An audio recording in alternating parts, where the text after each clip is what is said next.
Ray's an independent artist. We're her distribution partner, you know, and she's the captain of the ship. She drives it. Nobody's gonna be able to stop what it is that is her destiny and what she's destined to do. And that attitude to me was like, you know, I'm like, she got it, you know, she got all of the ingredients. And the album that my 21st Century Blues album that we put out a couple years ago now, this was the same exact album that was played to me the first time we met. Changed. Nothing changed.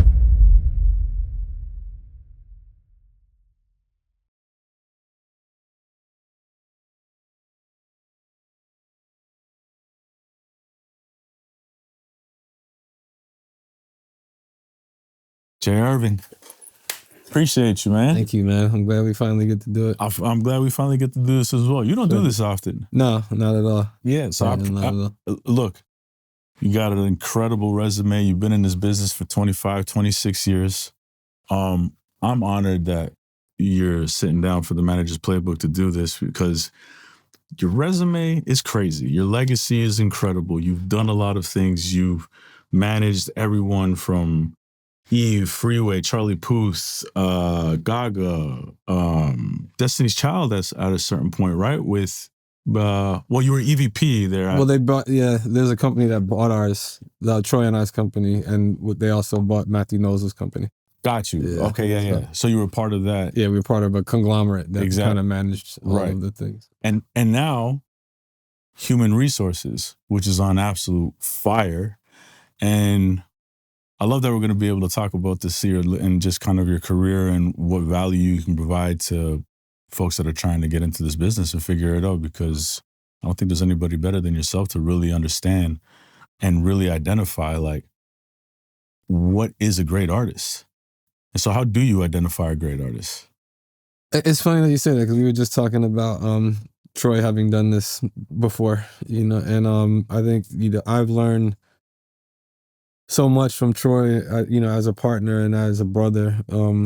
But I think kind of identifying, and I don't talk about it very much either, but my dad was a professional athlete, right? And he so kind of understanding. This is not just a professional athlete. He's talking about Dr. J, Julius Erving. Yes, sir. Right?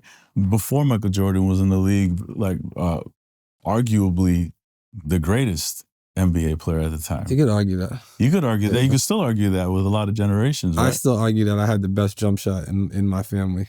Really? That's my argument. I don't know how valid it is. I definitely argue that. Okay. Got you. Yeah. But just understanding the discipline that it took to operate on that level, right? Like, and I think that, you know, and not just being able to watch my dad, but I was like a ball boy, so I was like around like a lot of the guys I remember, like Magic and Isaiah, and Charles Barkley was like really close with our family. Bill Russell was a mentor of my father's and came to my house often. Just kind of watching those guys in the regiment and kind of what it took, right? And like understanding the difference between some of the guys, even guys that I played with, right? Like, and when I coming up, like, the guys that had talent versus the guys that had talent and put the work in. Right. You know? There was a difference, you know, kind of watching, you know, being able to have a glimpse into like Kobe's world and, you know, kind of how we both growing up in Philly, and playing on the main line in Philadelphia, you know, the guys that put the work in and the discipline is what separated the guys that had talent versus the guys that had talent and really worked. So we've seen some artists that have that thing and have that superpower, but the ones that put the work in and really dedicate themselves to the craft and to the art, there's a separation in terms of like, you know, how they develop, how they kind of move in their trajectory versus the ones that kind of take that superpower for granted a bit. Yeah. And don't work it. So we've seen some amazing artists, those ones that give you goosebumps and, you know, and you know, but the ones that really work are the ones that do that, plus they put the work in. So so you identify artists and the one that gives you goosebumps. I would assume at this point in your career, that's not enough. You got to understand who they are as a person. You got to understand kind of the environment maybe they come from. And it's just like first of all, what is it that gives you the goosebumps? And then second of all, then how do you then identify, like, I want to work with this person? Like, let's using like even RAYE as an example. Because I think, absolutely on fire. You got a great record right now on the Hot 100. You guys are smashing it. Congratulations, by the way. But, it's like, all respect to you and your team who identified that she had a great record that she came into your building with, and you wanted to put it out shortly after her getting or her separating from the major label that she was at before. Yeah. And I don't take anything away from Polydor, because you did had great success as well. Shit, if we were graded on the ones that we missed, it's like, there's been lots that have come through my office or come through, or I've been shared their music or whatever, and you miss, like you're not gonna get them all, and you hear things differently on different days, and like it depends on who's playing it for you, and all of it. There's a lot of factors that go into it. When I met with RAYE's father, who's our manager initially, we didn't even talk about music, really. We talked about raising daughters. We talked about religion. We talked about, a whole lot of things outside of the X's and O's and kind of nuts and bolts of music. And we just kind of hit it off. And, but after hearing the music, it was, her voice is amazing, right? But I could kind of hear all of the things that she was doing in her music, right? Like, it was like, I went to church, I had some R&B, I had some dance, I had some, these different pockets, the jazz, all of the influences, and kind of that gumbo felt very interesting to me. And I could kind of see the vision of what she could do with these things if she was given the opportunity on the live side. I just fell in love with the music, and then I met her, and I'm like, she's got hell or high water. This is going to happen. Regardless, nobody's going to get in my way. Right. Nobody's going to be able to stop what it is that is her destiny and what she's destined to do. And that attitude to me was like, I'm like, she's got it. She got all of the ingredients. And the album my 21st Century Blues album that we put out a couple years ago now, this was the same exact album that was played to me the first time we met. Nothing changed. Shit. Like, sequenced, done everything. Like, she had she did it all herself, and that was one of those ones where you just kind of get out of her way and let her be as amazing as she is, Right. But she's RAYE's an independent artist. We're her distribution partner, and she's the captain of the ship. She drives it, her and her management team, her father and her mother, amazing family. Her other sisters are amazing artists as well. They're on tour right now with RAYE, absolutely, and Amma. So like wildly talented family across the board. But I've always just been impressed with RAYE, like, first and foremost as a human, like the most humble woman, hardworking. She cares about the art so much. Like, she puts the art first. Like, she's meticulous. Like, every detail has her fingerprints on it. She come in with that vision when she first spoke to you and told you, like, she has it. She has her creative partner, a guy named Mikey Robbins, and they build it, and the music is 100% her. It's like it's all her. New album, she's produced a lot of the records on the new album. I just get the opportunity to hear music when she's ready to play it for me, like, for the rest of the world. Right? Like, she's her. She's the it's all her. She's the captain of the ship. She drives it. She Husband was the record that she picked. She saw the vision for it. Right. She saw kind of like how people would receive it. And she knows what she wants. She knows she has her vision, her North Star. And we plug in where we can to be helpful, but RAYE is an independent artist, and we're her distribution partner. Folks, listen up. We're gonna take a quick break from the pod to talk about music publishing. Now, look, I had a great conversation with my man Jacob Paul at Cosign, and I think it's absolutely worth you watching a short segment from that convo just to ensure you're not leaving any of those publishing royalties on the table. Check it out. So I'm clear, actually. There is no mechanical on the master recording, right? It's only mechanical on the songwriting portion of it, correct? Exactly. Yes. Traditionally, what would happen is that the mechanical royalty would be paid by labels, because if labels are selling CDs or vinyl, they're getting, let's say, $20 for the vinyl. They would then have to pay the mechanical royalty to the songwriters and publishers from the labels. That still happens today. If you go out and you buy a CD, not as many people buy CDs anymore, but that still happens today if you go to a record shop and buy vinyl or a CD. And if you're on a label. Or if you're the labels, the labels would have to pay it in that case. Yeah. But the label won't pay you as your songwriter, your mechanicals, right? That's where, if you're a songwriter, and by the way, when I say songwriter, that doesn't just mean someone who only writes top lines and lyrics. A songwriter could be an artist who has published, who helps write their songs. It could be a producer who maybe isn't a vocalist or isn't an artist, but is contributing musical material to songs. Or it could be a pure songwriter who shows up at the studio and maybe comes up with top-line melody ideas or lyrics. All of those different types of roles are songwriters. What's a top line? A top line would be like a melody. So it depends, often in pop, you might have some songwriters, and some of them are signed to us. I work at Cobalt and Cosign. We have certain writers on our roster who mainly, they show up to the studio and they help contribute melody and lyrics. They might not be beat makers, they might not be artists, but they're still part of the equation when it comes to publishing and songwriting rights.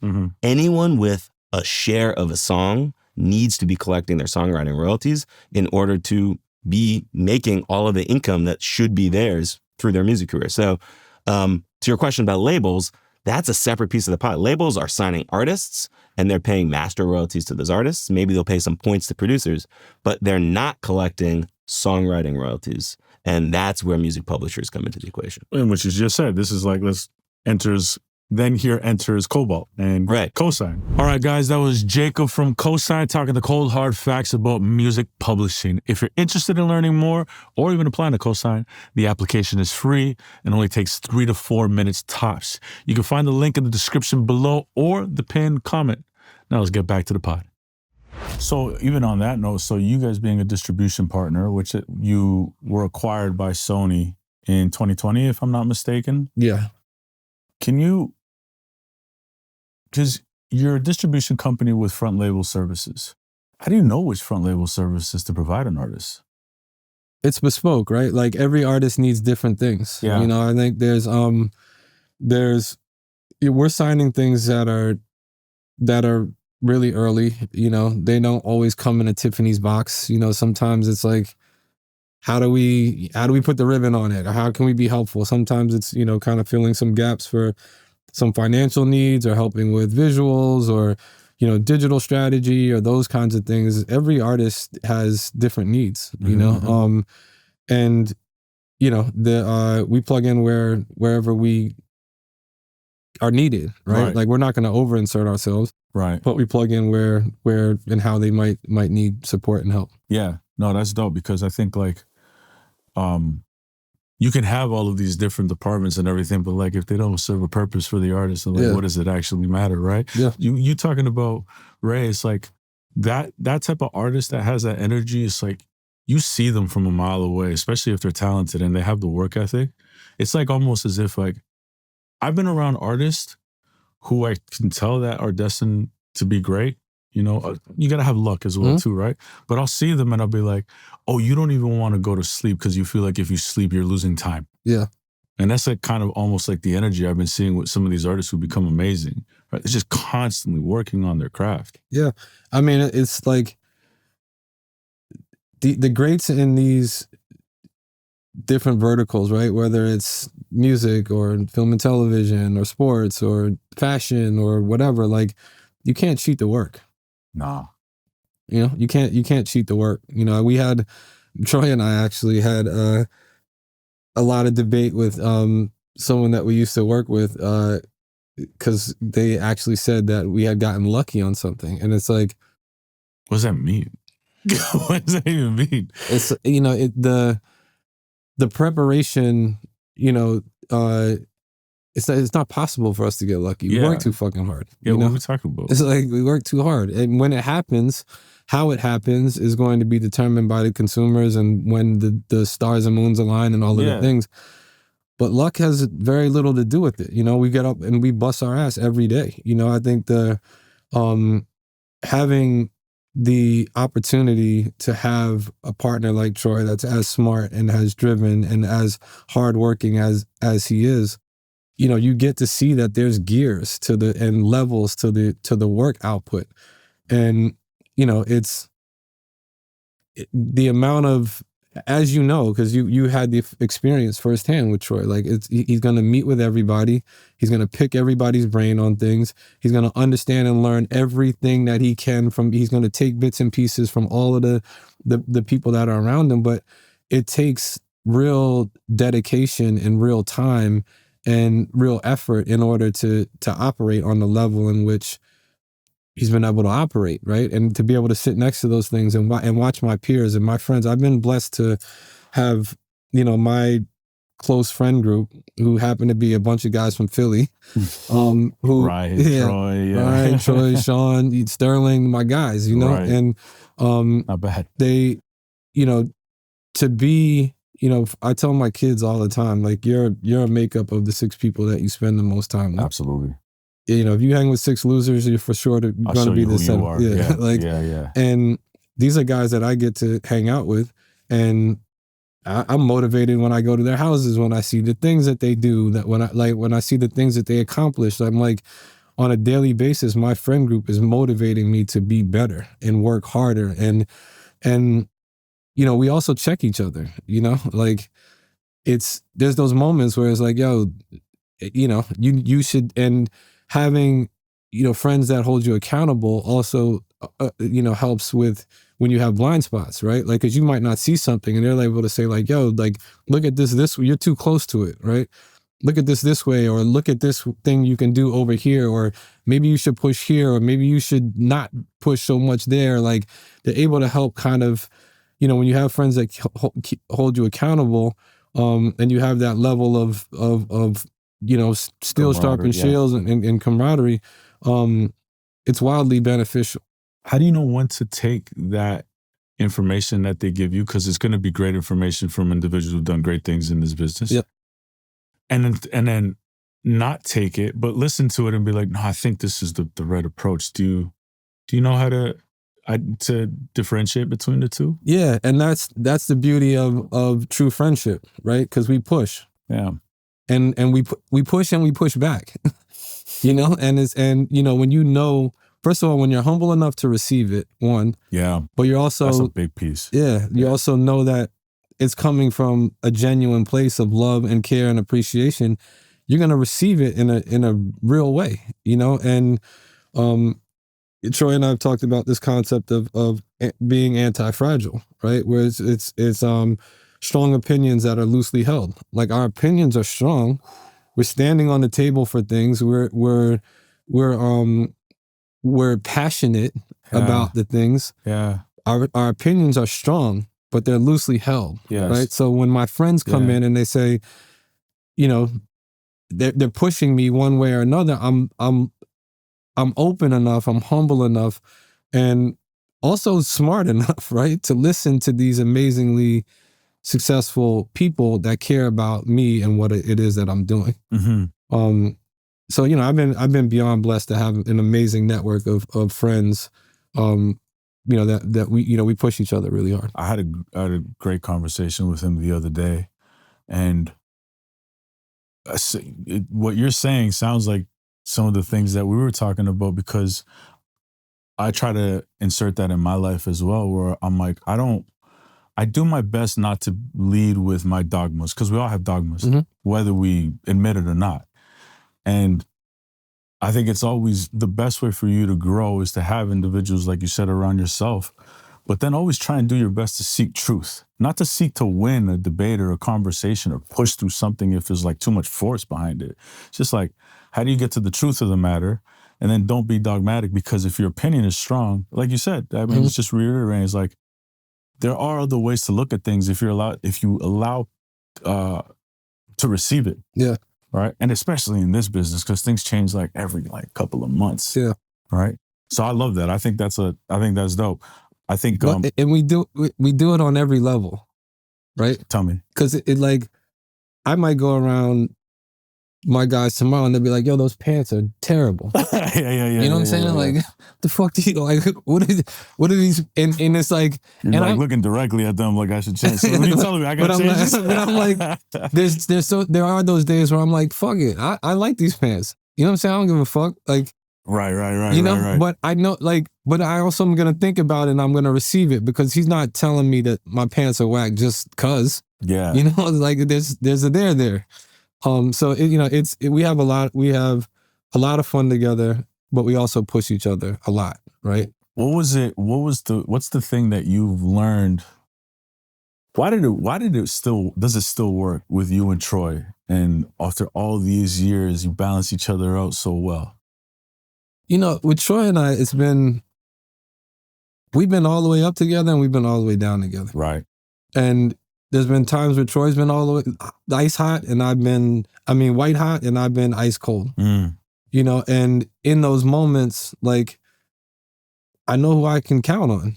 You know, I know I can count on Troy. And he knows that if he calls me right now and says he's, on the side of a road, wherever, he knows I'm going to be there for him. Mm-hmm. And that's, all my close friends is like, we have the same relationship with one another. Mm-hmm. And when you've been through the ups and the downs and you have family ties and you really take your, relationships seriously and you're intentional about building, like we don't have industry. It's not an industry relationship. It's not or friendship. It's not a music industry thing. It's a human thing. Like we were friends first, and that's what allows for, he knows what's going on in my kids' lives. I know what's going on in his kids' lives. We're there for each other and really family for real. Yeah. And, but humility and lack of ego is what allows for us to continue to have a 25 plus year run, as we found ways to be in business with each other for 25 years, crazy. And stay in each other's pockets. That's crazy. Somehow, some way, we joke that we had have the longest standing Black partnership in the history of music. It's like, there's a lot of, unfortunately that, it's very few last the test of time. Very few. And groups always break up. Yeah. And band always breaks up, basically. And we've been able to do that, and a lot of it is just a testament to being able to be humble and check our egos at the door. And you guys have sold 2 companies, basically. And I'd like to ask you, how did you guys celebrate the first time you sold the company? It's funny you ask that, because every time I'm about to do a deal or something big is going to happen, I like have all these plans. Like, yeah, I'm finally gonna do this. I'm finally gonna do this. I'm finally gonna. Yeah. And it's like we kind of high five each other and move on. Yeah. To the next. Our first company that we sold. We were young. This question came directly from him, by the way. He did. He asked. I got it. Yeah. He's asking, how did y'all celebrate? That's the funny part, because he knows I'm not gonna be able to just bullshit about it. It was the first company that we sold. We were young. How old were you? I had just turned 30. Okay. Yeah. Yeah, I had just turned 30, and and I thought I made enough money that I was gonna, like, that was it. Forever. I'm like, good. I'm good. When you hear those numbers when you're young, you're like, oh, if I get to that number, I'm good. Like, I made it. The game is over. Yeah, it's over with. Yeah. And it was one of those deals where it's like, oh yeah, I got this number, like, and we very quickly realized between paying taxes and fucking up the money that we did celebrating the victory. Yeah. You very quickly like, hold on, it's not what I thought. That number's not quite what I thought it was. I think the better question is, how long did y'all celebrate? It didn't take us long to learn the lesson of what celebrating and doing the wrong shit can cost you. We ended up having to buy two Lamborghinis in one weekend that we were celebrating. So you guys bought Lamborghinis? That wasn't the intention. We rented Lamborghinis. Okay. And we were partying, and there was an accident, and two Lamborghinis were totaled. Oh and shit! in the hype of the celebration and all the things, one of us, I won't say which one of us it was, but it wasn't me, didn't get the insurance on these high profile cars that we rented. Oh man! So we ended up having to buy these totaled cars. Yeah, totaled the cars. Oh, wow. And it wasn't even actually us, but a part of our crew. So we learned a very valuable lesson. Yeah. Get the renter's insurance, one. Especially on a Ford car. It's like most expensive on the lot. What do you want on the lot? That one. Exactly. How much is that one? Doesn't matter. We're getting it. It was one of those moments where it's like, hold on, we bought Ferraris, but we don't even get to drive them. They're like totaled. Oh, you didn't even get to drive it? I mean, we drove them until they were crashed, and then that was it. We enjoyed them for a couple of days. Wow. Yeah. Oh my goodness. Fun weekend though. I bet, and it's a good story. Yeah, fun weekend. It's a good story. I appreciate you sharing that. All right, everybody, we're going to take a little break, because if you're listening and thinking, fuck, I could really use some guidance right now, and you're serious about building your career in the music industry, I'm now offering private strategy sessions. These are fully personalized, just you and me tackling whatever you need in your career. With over 16 years of experience working with artists, managers, and brands, I can help you map out your next moves. Now, whether that's structuring your team, scaling your brand, navigating the industry, even figuring out what steps to take, whether to go to a distributor or to a record label, and figuring out what are the best deal points, I can help you with your career with where you're at. You can now book a one-on-one with me through my Calendly, and you can find the link in the description. Now let's get back to the pod. When it comes to, in order for you to sell a company, management company, right? You didn't have copyrights at that point, I'm assuming. Or maybe you did. No. Yeah, but so that's a big deal. Yeah.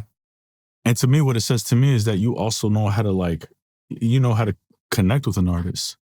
So what is it that you do specifically? Because you still operate from my understanding from the manager lens. Mm-hmm. Right. So how do you find ways to connect with artists to make sure that you truly understand them? It's the off season. It's all of the things that aren't happening when the game is on. It's dinners, it's conversations, it's understanding what is important to them outside of the X's and O's of music, right? It's care. Like, care is a very, very simple word, but it's the ethos of what I want to instill in our team and how I've been able to build relationships with artists, right? You care. Yeah. Because you can feel when somebody actually genuinely cares, Real shit. right? Yeah. Like, it's not something that you can fake or hide, and people feel it when you care. And, that care is showing up, that care is reaching out, that care is, oftentimes understanding what, being able to, some days you're therapist, some days you're big bro, some days you're, playing whatever role you have to play. But showing that you care. Yeah. Like there's we had an artist that was signed by an individual at the company, and we were having our team meeting one day, and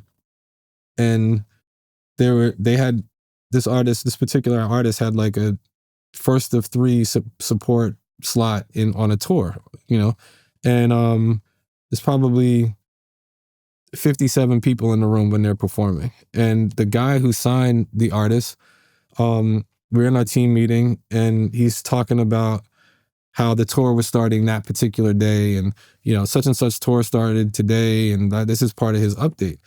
And I'm like, well, what the fuck are you doing here? Right. You got to be there. And when you show up when there's 57 people there, that shows that you care. Mm-hmm. You're not waiting until there's 20,000 people sold out at the arena. You're showing up. Because that relationship is not, you can't build a relationship when it's 20,000 people. It's already gone. It's gone. So you show up for them, and you show them that you care. I was I'm as as we just discussed, 25 plus years in, I'm in Poland a couple weeks ago for the opening of a tour. In Poland. Crazy. It's not a sexy place to be. Poland. Wow. Right? It's like, but you show up, you know, because the first day of tour matters. You're able to give some notes. You're able to be supportive when you have an artist that is, you know, this is the first show, you know, and you have first show jitters and you have all of the things, and like people around you that care about you understand what it is that you're going through and what you're dealing with. So it's caring. How do you still have that? How do you keep that in you 25 years later? It's my DNA.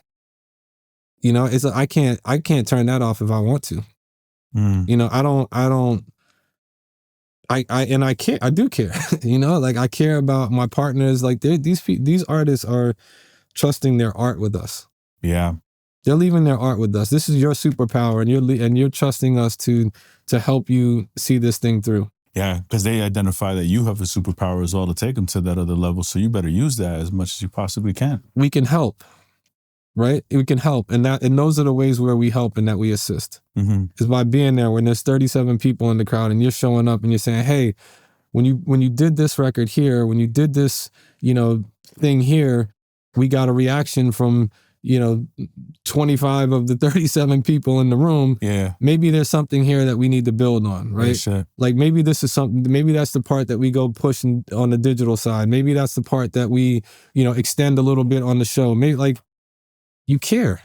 Yeah. And it makes all of the difference to you know, to the artists and to our partners. Yeah. Just showing up. Yeah. It's funny you say that too, because you can only get that and understand it in a live experience. I don't care. I feel this more and more, that like, if you do have a strong feeling about a record and people in the studio, like who actually will give you real feedback, they're actually connecting to a song and they're like fucking with it or even like crying or whatever, like that's a real indicator that that's a good record. Now it's just like, how do you get it to market and how do you make sure that the masses are listening to it? Sure, you have all your data points, but like, I remember being on tour and Jesse put out, you know, that song Imported with Black, featuring Black? Yeah, so before it was featuring Black, it was featuring another artist, Germ. And I remember her doing it on one of her first tours.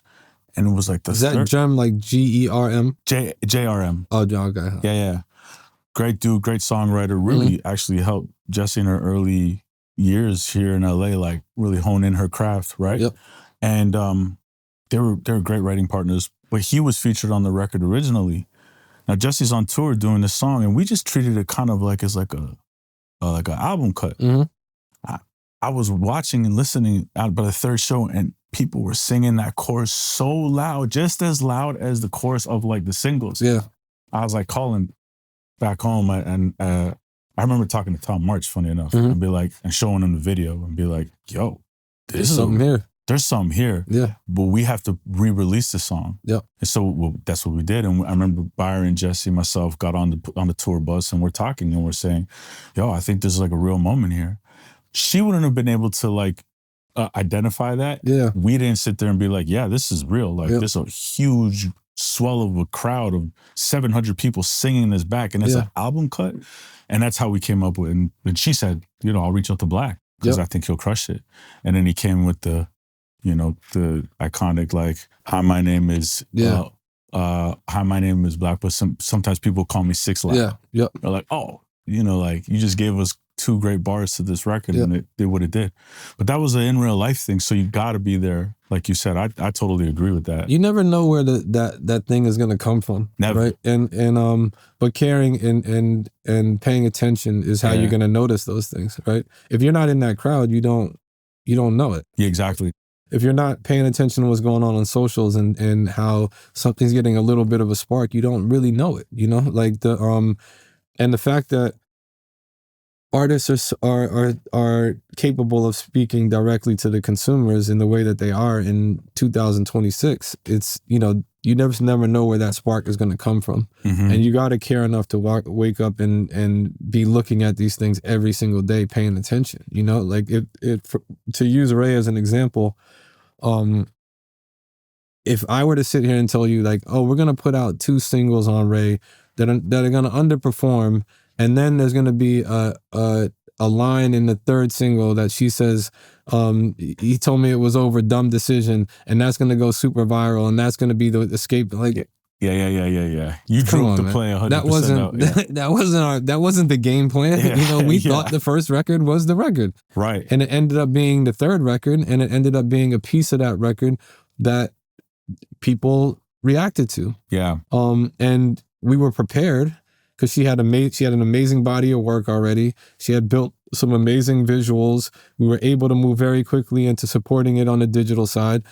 So we were prepared, but you don't even know where that thing is going to come from. How are you identifying that? Because I know you have like a deep understanding and knowledge of when a record is starting to really move and bubble. What are you looking at that makes you say, this is actually moving? It's indicators, right? And all the indicators are different. Like there's lots of different. What was it for escapism? It was that told me it was over, dumb decision line. Yeah. And that started to react on socials, on Reels and on TikTok. And you could tell that there was like some virality there, and it was starting to kind of raise its hand. And then from the video creates? Yeah, from the video creates, and the way in which like even the engagement, like, because, you know, now when you're talking about bigger artists, you know, you're talking, this video had X amount of impressions or whatever. We're talking about a very small number that we have to look at and say there's something here, right? Like it feels like you might have gone from, it might have jumped up from, 3 creates to 100 creates, right? But there's something there, right? There's something there. We can't wait till it's at 100,000 creates, and then we don't have the luxury of waiting that long. We got to get it when those numbers are small, but we have some indication that there's a there. And then we got to go be able to support it digitally and push it and grow it. And then it's kind of micromanaging the influencers around it and having the right people push it and support it. There's a bit of a science to that, in terms of on the digital marketing side. I love that you said that, because I think a lot of times, you're an independent company and distribution, and it's great that like you have that all the artists own their copyrights, right? But you are at Sony through the Orchard, so there is a major label system, and I think sometimes the majors, the systems, they catch a lot of flack of saying like they won't look at things like that, but you're in that system and you're like, no, like we have to look at this, because like this is real, and this is something that can actually, this is a spark that has to grow. To your point, like can't wait until it's 10,000, because I mean, will it even get to there if we don't actually? Yeah, and then there's 4 artists that all of the labels are chasing every quarter that had something that reacted on social media. Everybody's chasing the same 4 artists. The numbers get inflated. Yeah, you can't. I mean, I can't play in that game. Yeah, exactly. I'm not in that. That's not the game that I'm in. Yeah. So we got to sign stuff early, and we got to be more old school, and that's when the indicators are the goosebumps. Like that's our research, and that's our research team is the goosebumps on our arms when we're hearing things, when we're hearing music, and the hair on the back of your neck sticks. Like that's our research. Yeah. So we're playing a different game, it's very A to B is very challenging with artists. Like just kind of that A to B step, that first step of kind of getting people to pay attention. It's challenging. It's different tough. for every artist. It's different from there's no blueprint for it. Yeah. It's different for everyone. Talk to me about then, let's just say, for example, I love the makeup of your team, by the way. Predominantly folks of color, all folks of color, predominantly female. You have, why I love this, and I'm just going to be honest here, because there was a time when a lot of people moved in this direction in 2020, but it was performative as fuck. Mm-hmm. And then you come 2-3 years later and they notice that it's like a number on the balance sheet that's just costing money, so they slash it. So like it's quietly. Yep. But you did the thing to appease the public. But you stuck to that. And you showed that this is a real thing, that it doesn't have, that is like, no, we can grow a business and have a global superstar, depending on who you ask, a broken global superstar by the makeup of this team. How much are you putting the onus for them to really make things shake in your building for an artist to actually blow up and like sign artists and be able to develop the business the way that it's been developed? You're saying push from my team or on the Sony side? No, your team. So it's one hand wash the other and both hands wash the face, right? If it's not for the support of Rob and Stringer at Sony and Brad at the Orchard, Yeah. I don't get to put this team together, right? Like, and then I have to hold them accountable for the opportunity that we have. You know, like we have an opportunity to do this as a small group of people of color, and you know, we're primarily female, not for any other reason than I'm not stupid. You know, we have amazingly smart women that are a Right. part of Yeah. our team Yeah. that tell me what to do most days of the week, you know? And they're fantastic, right? Yeah. And but there's a lot of responsibility that comes with what it is that we're doing. Because if you take advantage of it, if you don't work hard, if you don't produce results, then it feels like it can't work that way. Right. And, you know, I don't get caught up in the black and white of it all, for lack of a on the nose analogy. Mhm. Like I want people that are going to move culture. Yeah. And there's a shorthand in understanding culture. And that's what I want to build my team around, right? And I want to, you know, I've been in situations throughout my career where I didn't have many options, right? Like there wasn't options. People weren't even when Troy and I shut down our management company before I started human resources, there wasn't really anybody knocking my door down to give me a job or give me an opportunity, or I was forced back into being an entrepreneur. Yeah, like, It's the nature of the business. Well, yeah, you all think that because you have so much success that like, yeah, they're all going to be calling and giving me all these EVP jobs, and they don't. And if you're, and I was forced back into being an entrepreneur. You know, I would have taken a job at that point in my life and in my career, and there's been several of those times. And I don't want anybody that's been a part of what it is that we're building to not have real opportunities. Yeah. You know, like the one of the my person who heads up product was my assistant at one point. You know, the young lady who is under her at in product was my assistant after that. You know, like, so kind of these people growing inside of the company. Yeah.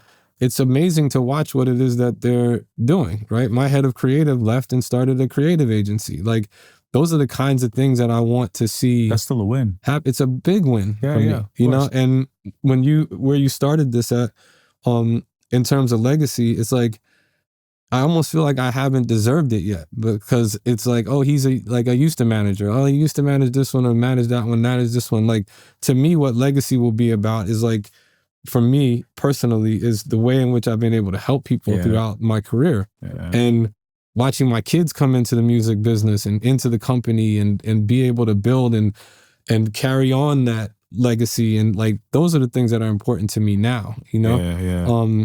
And, you know, it's having the team that we have, you know, that understands the responsibility. It's fun. It's fun to watch. It's fun to see them have success, and people look at them, and, you know, I try to put them forward as much as I possibly can, because not just because they deserve it, but I want the community to see, like, these are the people that are behind this, that are making it happen. Yeah. Yeah. And if they're identifying something, an artist that they really love, you know, you get behind it. I don't have a choice because I'm old. Right? You know, like, you said it. No, yeah, I'm old. You don't look it, brother. You don't look it, dog. I grew up on RAYE, right? Like, whether that was right, so that makes whether that was Patti LaBelle or you know, whoever. Like, I know that. I understand that. I hear that. Like, when we were working with Brent, like, I grew up on Teddy Pendergrass and toxic R&B music, and, you know, like, I can hear that. But there's things that, you know, at my age, it's a crazy connection, actually. Yeah. I'm not supposed to hear. Right. Right. I have to trust the young people at the company. Yeah. But what I tell them is, like, stand on the table for it. If you stand on the table for it, I'm gonna support you. I'm with you. If you like it, I love it. I'm right. You know, I'm with you, because that's how I'm gonna selfishly, it's how I'm going to stay in the game. You know, and because, you know, if I'm supporting young people and supporting things that they're passionate about, they're not going to forget that very quickly. Yeah. And it keeps me connected with what's happening right now. I'm not outside anymore, you know, like I'm old with grown kids. You didn't go to 25 Grammy events or anything? No. I went to the Grammys. that was it. You know, like it's funny. Like Saturday night, I was watching boxing and was asleep before 9 o'clock. You know, like it's. I feel you on that one, to be honest. You know, I'm in a different space in my my life, and I think the only way that I can, like, there's so much stuff that's working amazingly, and I wouldn't have heard it. I wouldn't have heard it because you'd be getting in the way, kind of, if you don't let your team do your thing. And my ear's not trained to hear some of this stuff. Yeah, I just wouldn't have heard it. That's real shit, though. Like, I mean, you being able to say that is just a real thing, right? And it just shows how much. I've heard you say this, like, you're a leader of service. Yep. And that's just a proof of how you operate this. I honestly, I love it because, again, there was a time where this became like it was a thing, and it was performative, and it was kind of just left to, like, just to appease people. And you came in and you said, no, like, this is like, there is real value here, and I'm going to support this, and I'm going to make it my mission to ensure that these individuals and these folks and these women can be supported in a real way, you know? And like, honestly, like, who better to do it than somebody like yourself that's been around for so long? I mean, you've worked with so many global superstars, from Eve to Gaga, you know, to Charlie to Brent, you know, all these people. So it's, I mean, you can make sense of that, right? Yeah, and I think we can't take ourselves too seriously, right? You know, like and understand that, you know, what's real, you know, and like sometimes we're not as good as we think we are, you know, right. And I think part of that is like again, it's back to who you surround yourself with, right? Troy signed Gaga, right? I get to take the ride, you know what I'm saying? Like, but that, you know, but that's the Troy signing. Like, it's, you know, and if you're ever at a place where you're not understanding or supporting and if I'm honest, I didn't hear Gaga the way that he heard Gaga, right? But you trusted him. But I trust him. Yeah. You know, and you know, when you're surrounding yourself with people that are good, and you're also trusting them and supporting them, it makes it ends up making you look kind of smart, right? Like, in the end, you know. And I'll take that one. We all have the same jersey on, so wherever it comes from, I'm game. I can't even lie. I mean, like, I've been thankful and grateful. I didn't have the liberty to not go to the events this past Grammy week, because I got invited to a lot of places, and I kind of did want to see what the motion was like, and I was grateful a lot of people came up to me to watch the podcast, but I can't take all the credit. To be honest with you, it's like, and it's like predominantly women on my team. Yep. It's a very small team. There's really like 3 or 4 of us. Yep. You know, and it's Melanie and Erica, basically, who are their full-time employees, and they're the ones who make the social media work. Yep. They're the ones who are putting the content out on a regular basis. Erica's been my EA for 6-7 years. I don't know where I'm at with Erica, but she's also my project manager and basically chief of operations, and making sure she's connecting with Will and Jesse and making sure that they're coming over here to the studio and finding location, communicating with yourself as well. And like, they make me look great, you know? And so, and all I can do is just support them and listen to them whenever they have ideas, because saying I'm 42, I'm like, I'm not young either. I gotta pay attention to what they're seeing out there and how to be able to connect to culture. I couldn't get arrested without my team. What was that? I couldn't get arrested without my team. You couldn't get arrested? I don't have a clue what I'm doing on a daily basis without my office. Okay, I don't know. No, I can't turn my computer on. I can't. At least he'll tell you. I can't. I'm lost.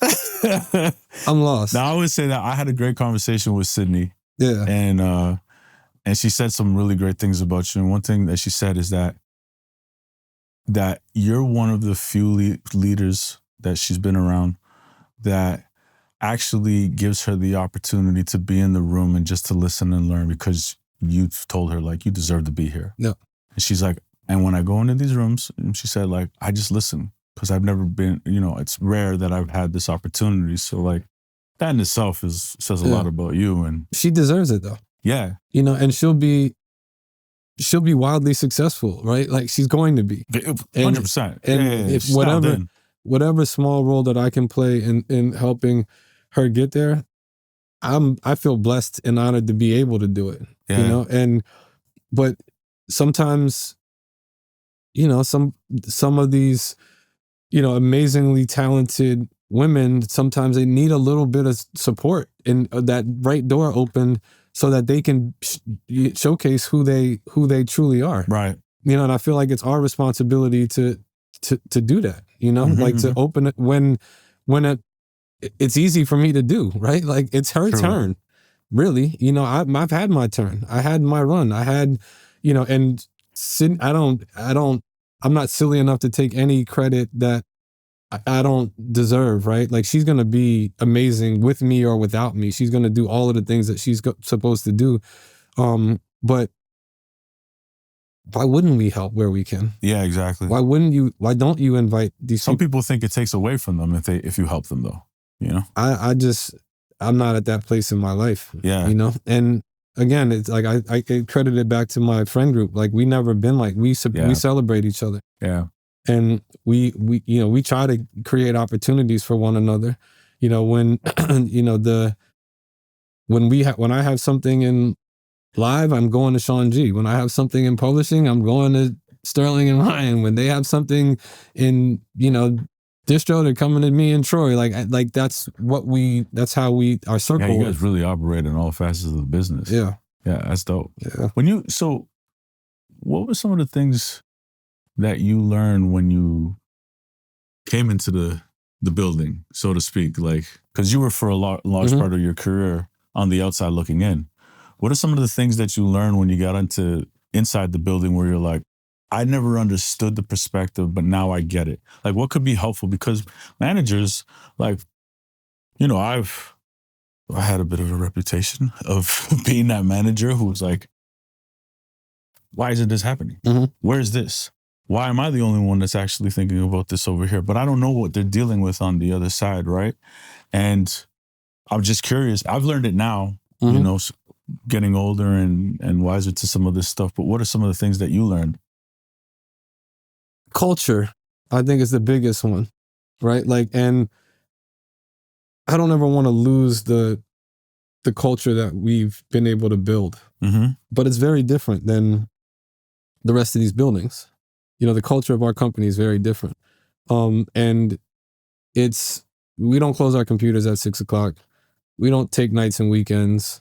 We're putting the hours in, the people. That used to frustrate me like crazy, bro. I used to get so frustrated with the label. I couldn't get a hold of somebody on a Saturday, but you can't work care that way. They don't care, not to say that they don't care about how I care. Well, it's impossible as a manager, but I had to learn. Yeah. Yeah. But some of the operational stuff I think has been super helpful for us, like for me personally, because I'm not a pen to paper person. That's not how I operate, know. And kind of understanding some of the operational stuff. The access to information has been wildly helpful. Data, and just kind of some of the intel. Can you elaborate more on that? Really being able to kind of lift the hood a bit on a lot of things, right? Like, some of the tools that the artists have now, it's way more than what we had coming into it, right? So the artists themselves and managers now have a lot of information, but I think the way in which the information is cultivated and the way it funnels down to us is wildly helpful from, with having the labels, things that on the finance side, on the data and research side, like all of the things I think are the information is very helpful. But I also think it's important for us to maintain the culture of our business that is very different from most of the frontline labels. So how do you not allow? Because at the end of the day, it is a corporation, right? And there are some goals and revenue targets and all that. How do you not let that downward pressure affect the culture of the company? You know, they kind of leave me alone. That's dope. You know, they kind of leave me alone. Trust you. And I'm left to I'm given enough rope to probably hang myself if we're gonna get it wrong, but also enough autonomy to push and do things the way that we think that we should And try some things. Yeah. And that's been the beauty of the partnership to date. Is it's been like when I've needed support and I've needed help or I've needed some color on something or some support on something, I've gotten it 100% of the time. Yeah.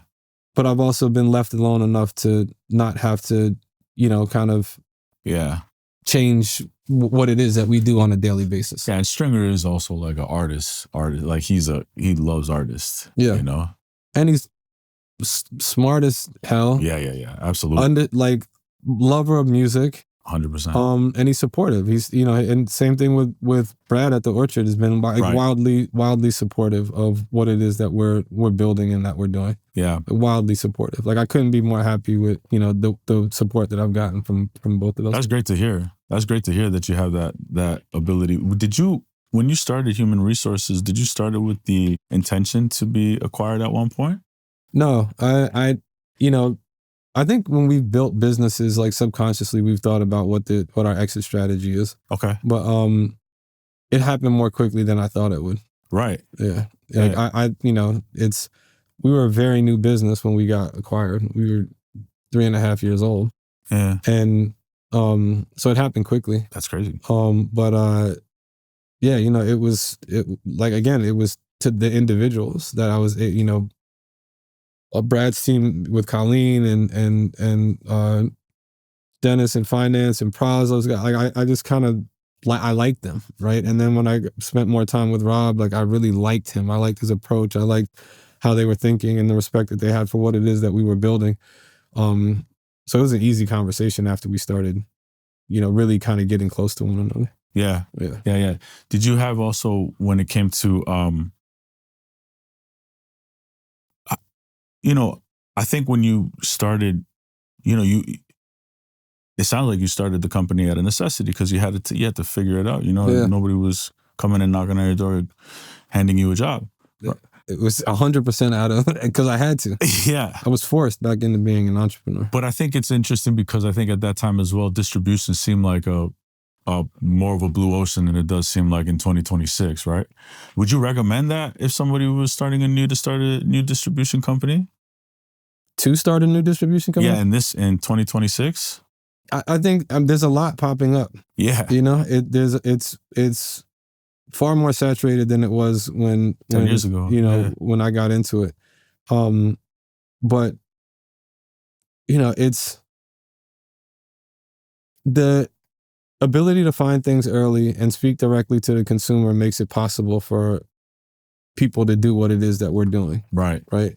With some of the stuff that we signed early, like Brent and Pink Sweats and a few others, like we were able to find them very, very, very early.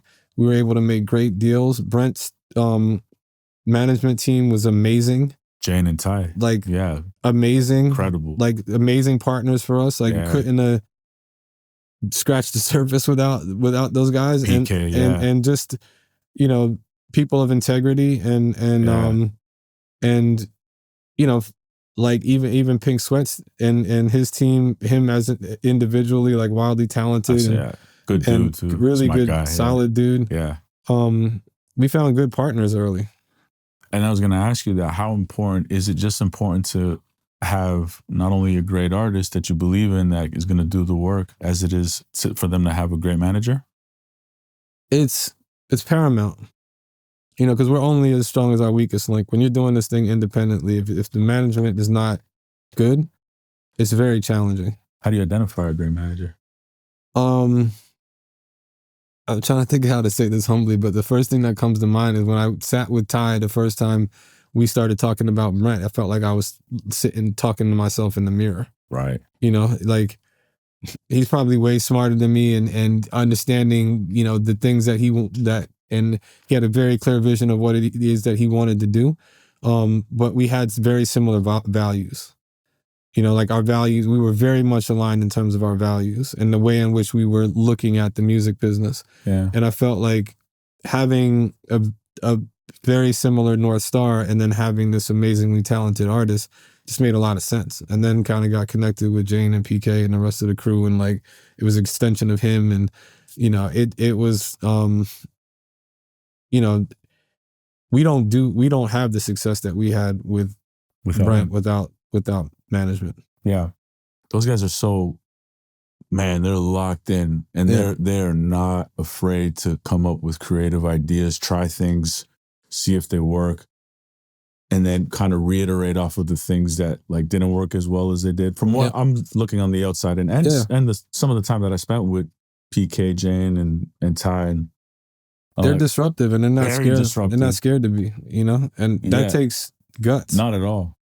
And that was what I saw with Ty when we first met. He's fucking fearless. Yeah. You know, and that's just, I get excited about that. I'm like, oh, this dude don't give a fuck. Yeah. Like, he's ready to shake shit up. You know what I'm saying? Like, he's really going for it. Like, it was you know, it doesn't happen with. He's now going into new frontiers as well too. Like, you know, he's doing some incredible things as well right now, which is like, yeah, I see him out there golfing a lot too. You know, he's got the bug. He's not ready for. He's not all the way there ready for me yet, but he's got the bug. He's due. We play. Yeah, that's my dude. I gotta give those guys a hard time, but they got some catching up to do. My crew, in terms of catching me at golf, they got some work to do. My friends, you talk your shit, man. Yeah, talk your shit. Absolutely, that's what's up. So the manager is crucial in this whole thing. Yeah, definitely. You know, the managers, it's crucial. You ever done a deal with an artist you thought was great, but the manager was like, whatever, but I'm gonna do We've walked away from some deals that we felt like the manager, like the artist was great and the manager, you know. What are some things that people should look out for in a manager that is not? There's you'll see the red flags. You know, I think the what you hope for as managers that are not only capable but that want to work really hard. Mm-hmm. You know, when managers sit back and make excuses and blame you for everything, and you know, think you're supposed to do like when Troy and I were managers, the way that our company was set up, even all of the different variations of companies and ways in which we had, you know, built businesses, we always function like record companies, right? Like an artist coming to us and saying, and having an issue with something, and us saying, oh, we're waiting on a label. That's not a fair response. That's not an acceptable response. Oh, we're waiting on a label. What do I need you for then? Real shit. You know, like yeah. If you're waiting on a label, and I'm waiting on a label, I might as well just be talking to the label. Mm-hmm. That wasn't an acceptable excuse for us. So we always felt like we had to build ourselves out in a way where any aspect of what a label would traditionally handle, we could support those things. And I think the most capable managers operate in that way. Yeah. So when you have managers that sit back and you know, they're kind of sitting on their hands waiting for you to do it all and create, you know, riffs or issues with the artists, like you see the red flags. Yeah. But it's tough if the managers aren't right. Yo, I gotta ask, what was it like working with Freeway back in the day and breaking that song "What We Do"? I heard Cameron say that he identified it to like the labels. That he's like, "Yo, you got a record here with Jay, you know, and Beanie. Like, this sounds like the single, you know." Yeah, I mean, I was happy to be there at that time, man. That's so cool. Oh man, I was just happy. I'm from Philly. We got a popping artist in Philly, and like and you're beside New York. Was the Giants where you guys felt like at the time like you're not getting heard the same way? I always felt like Philly rappers have such urgency in their records. Like it's very immediate. You know, from Freeway to Meek. You know, like Dreams and Nightmares. Like I don't think this is debatable. That is like one of the best hip hop intros ever. Right, but being close to it, like I was happy to be there, man. Yeah, you know, I was happy to be. I was new to the music business.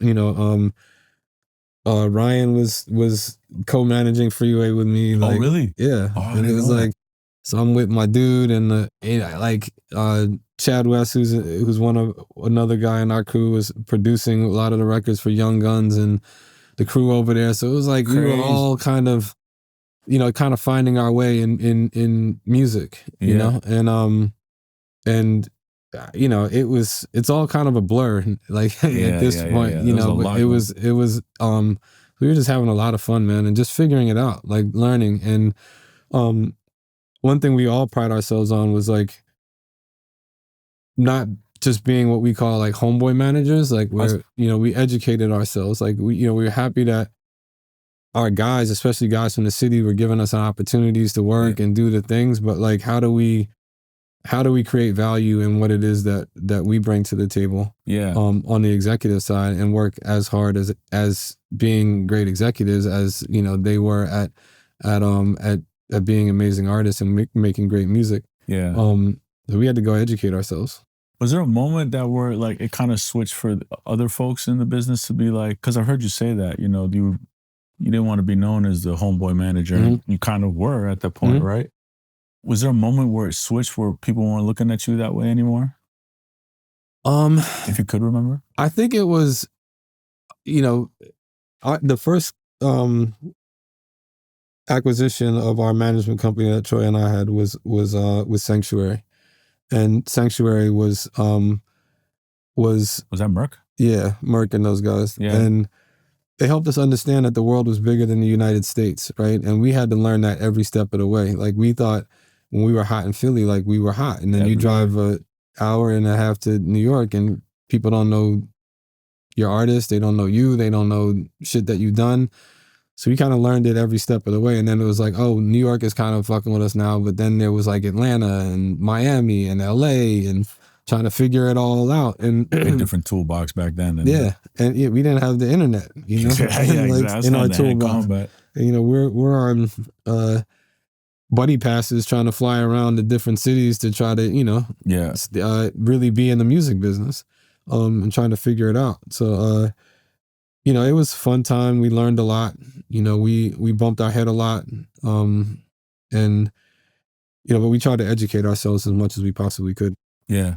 And so that acquisition with Sanctuary is like one of those moments where you felt like there was a shift. Yeah, there definitely was a shift, right? And we learned a lot. Troy and I learned a lot in that situation. A lot of what to do and some things not to do, right?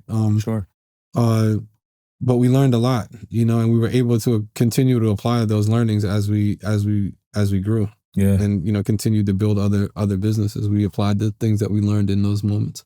Do you also, because you're also an incredible investor as well, you've done some pretty good investments. Are you looking at founders the same way you are as artists? No different? Is it very transferable, that skill? That world is,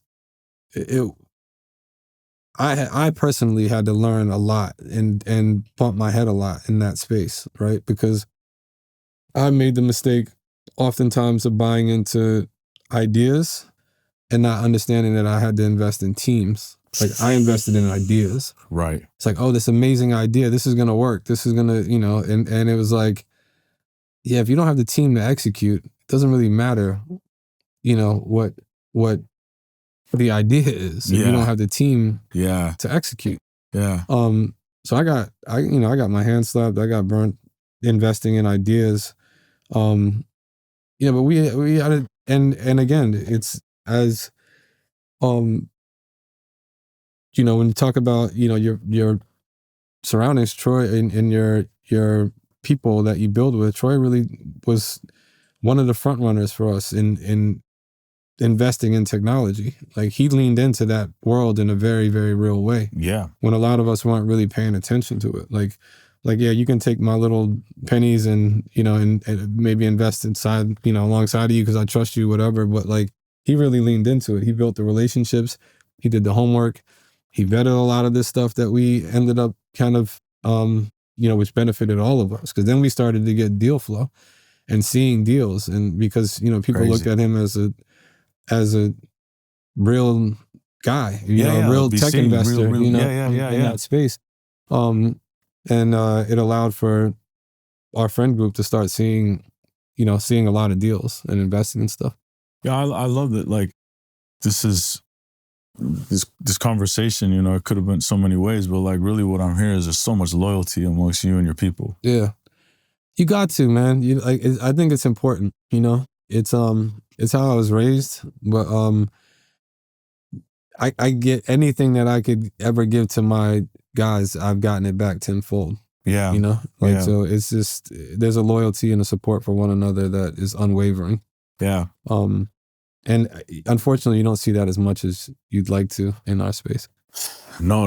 It's tough. It should be more of those examples. I'm like, personally right now, like, I'm kind of struggling with that actually, because there's my operation is growing right now, and I'm thankful. But I'm like kind of looking around. You talk about team, right? Mm-hmm. And I 100% know that you can't build these amazing companies without an incredible team like you have at Human Resources. It's just an example. Yeah. And so I'm kind of sitting here saying to myself, one of my guys, business in for very long. We're no longer in business together like that. Still one of my best friends, but I'm sitting there being like, man, bro, come here and rock with me, because I know you. The thing that I need, I haven't told him this, so I don't know if I keep this part in here. But, you know what I mean? Yeah. But I'm like, the thing that I need, I don't trust anybody else out here to do this thing. Yeah. But I don't know if you know that you're the guy for this, right? Because I see, as you said, like, the real conversation with your friends and like, can you receive what I'm going to tell you? Yeah. Like, I think you're great at this. You're not great at this. Yeah. But if you come and do this here, we're going to crush. Yeah. And come get some equity. Let's do this, And so like, I'm actually in that right now where I'm like, I'm so loyal to my people who have like built a lot of cool things with, The thing is, you got to be able to give it and you got to be able to receive it. Like, I think, because for you to be able to tell him like, yo, you're really great at this, but you're not good at this. Yeah. Right. You got to also be able to hear where like, shit. Yeah, I see you doing this really well, but you need some help over here. And this is a gap that I could fill for you potentially, you know? And it's crazy, man. Like, I just feel so blessed by, my friend group, and like we were talking about, me and Troy were supposed to play golf. Like, I know if I spend 4 hours with Troy, I'm going to learn something. Oh yeah. 100%. Yeah. Anytime. And this is a guy that we've been business partners for 25 years and, best of friends for however long, like, and still right now, today we spend 4 hours on the golf course. I'm going to learn something. Yeah. And I think those are the kinds of people that I want to spend my time with. I like same thing with all of my guys. Like when I get to, and as you get older, you get pulled in a lot of different directions. You got families and you got of course. things and you got all of the, you got work and you got all of the things that are pulling you in a million different directions. But when we get to spend time with each other, I'm learning and I'm building with my friends on a daily basis. Yeah. And that's a good feeling. What are some of the things that you were learning from him from your guys from like brand strategy and positioning? I watched in which they brand manage and position things. It's like, I don't, when I look at the way in which, my buddy Sean, for example, like he works in the live space. When he's building out tours, I'm watching how he's positioning the tours, who he's speaking to, the demographics that he's speaking to, how he's using, socials, how he's like, how the live experience is he's applying the live experience, right? And like how I can learn from that. Like I'm watching what the technology that Troy's built at Venice and like how those things affect the DIY users and like all of the things. It's like I get to these are my friends, and people have said and will continue to say that we're friends with each other because we've had some level of success. And the reality is we didn't have pot to piss in or window to throw it out of when we became friends, right? But we maintained the friendship and we continued to be friends because we all have a similar drive and we have similar values, we have similar work ethics. And that's why we've ultimately become, people that have had some level of success in the space, right? Because we have we have that same thing in us, which attracted us to each other Right. 30 years ago. Does it get friendly competitive as well too? Of course. Yeah. On every, by the way, it doesn't matter what it is. It could be anything. You know, it's going to be competitive. Yeah. You know, and it gets scary, especially with Troy, because Troy's going to go so deep on every little thing that we get interested. It doesn't matter what it is. It could be, you know, jump rope. Like, he's going to study the science of jump rope and go with every YouTube video that you could ever find on how to jump rope the fastest and who's the best jump ropers of all time. Of all time, so he's gonna learn the technique. Yeah, he's gonna hire that person's trainer to be. He's gonna do all of the things, right? And you know that, so that means that you gotta do the same shit. Yeah. So it's like, you know, we compete on every level, which makes it fun, you know. And we also high five each other, you know, and support each other's wins. But we compete. Yeah. You know, and I'm motivated when I like. Still to this day, when I go to Troy's house, I'm like looking at the art. I'm like, shit, I gotta get back to it. I got, you know, like, you know, I got, you know, and with all of my friends, you know, when I see the stuff that they're able to do, it's what motivates me to get up and get after it every single day. Yeah, Troy, I said this to him, but it was like before I got into the business. I mean, while I was in the business, you'd always hear the name Troy Carter because he was at Spotify at the time, right? And it's like, the more I learned about him, the more I was like, oh, this guy's what a career. And then it was almost like, I don't think Troy Carter's a real person. He's just like this mythical figure. Kaiser Soze. Kaiser Soze. He's like Verbal Kint. You know what I mean? And I'm like, this guy's not, it can't be real. You know? And then I remember seeing him and I'd be like, oh, he's fucking real. He's like, it's kind of crazy to me. And just because like the levels of things that he's done and the amount of respect that he has in the business, it's like, it's just, I feel so honored to be able to call him and ask for advice. Yeah. You know, I never really had that growing up. But imagine, so put yourself in my shoes for a second. Yeah. Right? This is little Troy from West Philly to me. This is little Troy from West Philly. How'd y'all meet? So our guys didn't really rock with each other. So by default, him and I really didn't rock with each other. Oh, crazy. Early days. Young days.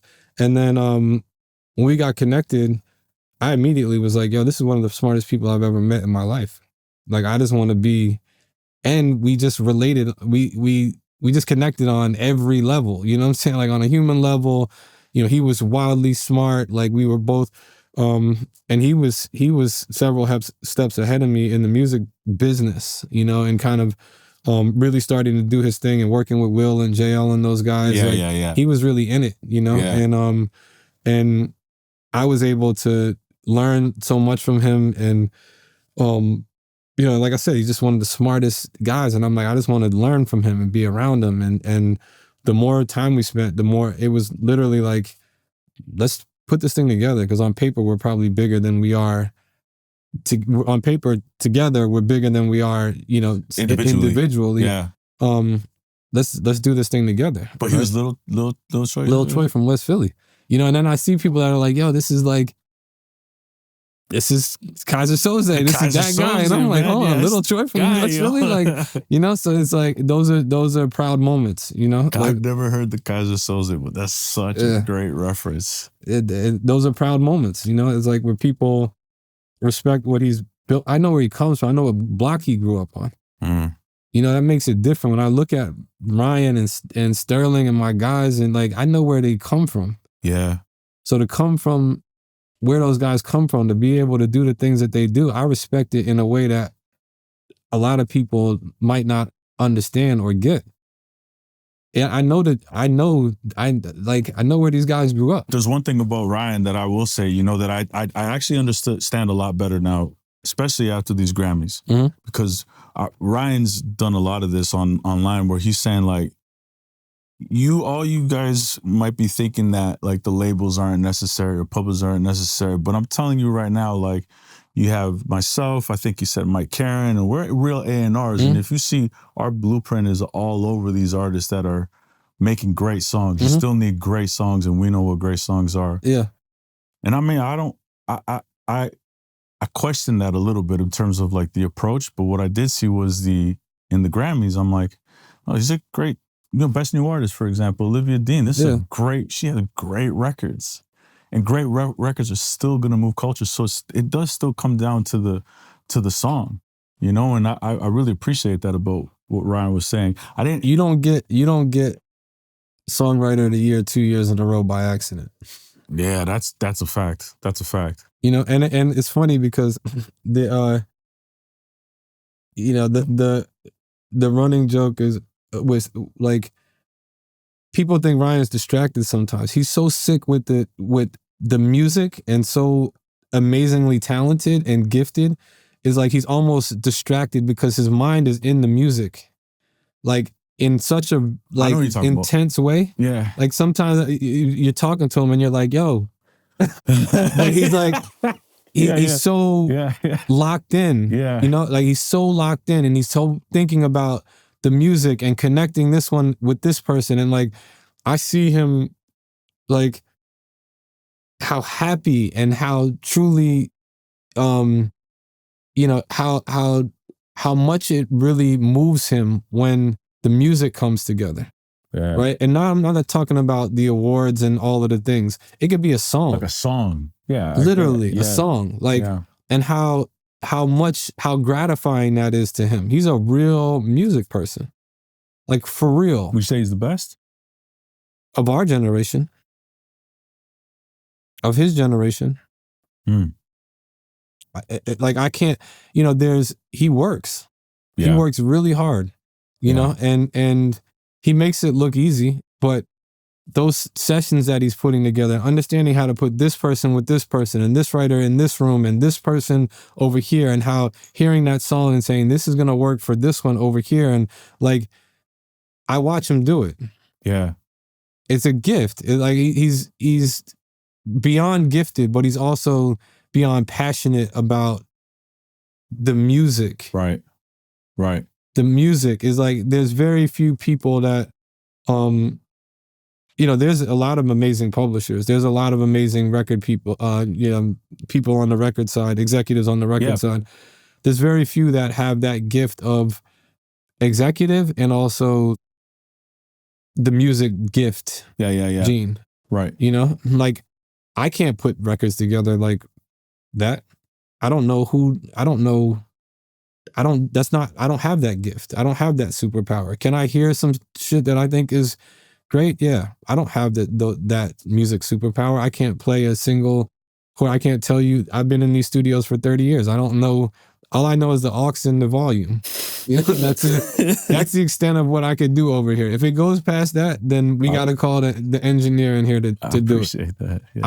I can't do that. I've watched Ryan move around these studios and put the records together. Yeah. I've watched Sterling do that. Like I've watched my guys, like they like the gifts that they have in music. It's different. What's the one thing though that you can take away that you learned from watching Ryan press? His passion for it. Y'all all have incredible passion. Yeah, I mean it's his passion for it, and what he does with the music is like, and Ryan's a music industry guy. You know what I'm saying? Like, yeah, I'm more. He's in the music. I see him outside. He's in, like I see him outside. Yeah, he's active. You know what I'm saying? Like he's. But I think it's with a purpose. 1,000%. Yeah, like I don't see him. Like I see him actively doing his thing. You know what I mean? And clearly, like he's obviously doing his thing because you have Songwriter of the Year back to back. Yep. But Ryan will be in the studio till 4 a.m. Right. Doing what he has to do to make sure that the records get done or this happens, or like that's a special breed. Yeah. That's the outside. That's the in the mix that I'm talking about. Well, even because you're outside, you're listening to what people are listening to as well too. Like what's the music that people are connecting with, and that's a true A&R for sure. What's your superpower, man? A lot of people, including my kids, would probably just say yapping. Okay. Just yapping. Okay. And my team probably would say the same thing too. I feel like I've been able to. You really shy away from taking credit, eh?